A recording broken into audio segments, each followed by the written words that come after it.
So, in contemplating the innumerable corruptions that exist in our country today, there are many legitimate reasons for us to be tempted to be discontent.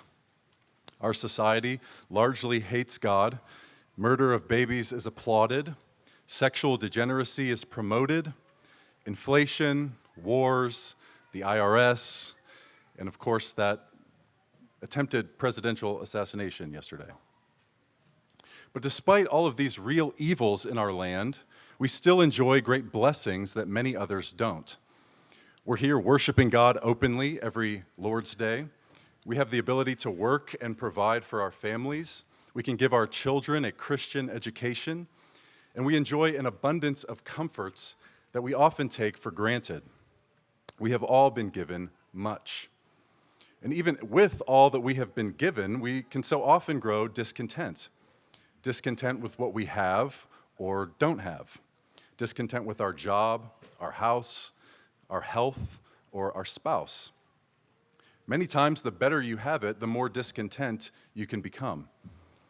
When Jesus said, "To whom much is given, of him shall much be required," he was speaking of the reality that we will be held accountable for the use of the gifts that he has given us. There is a higher bar for those who have more. And considering the blessing that God has given each of us, this statement carries much weight. It follows then that as we all have been given much, it is required of us not only to use our gifts well, but also that we have much gratitude for them, much thankfulness for them. When we're discontent, it's because we think too highly of ourselves.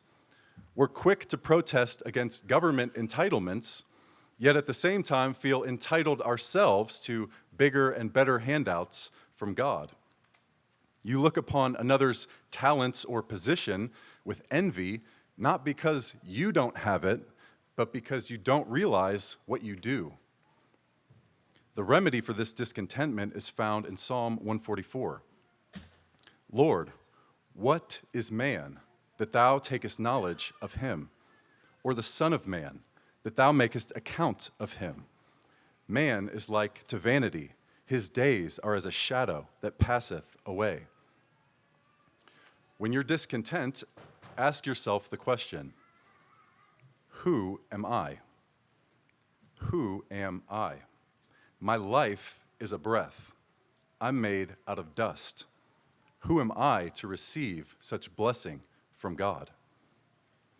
When you consider the insignificance and unworthiness of yourself, it will magnify your perception of God's goodness toward you. Even the recognition of how unworthy you are is not natural to you, but it is a pure gift of his grace. Think about this. God knows all of your sins, your failures, and your weaknesses, and he still loves you. He still floods you with more heavenly and earthly blessings than you can count. We don't comprehend how extraordinary this is. Meditate on this. Remember this. Discontentment will die, and gratitude will rise.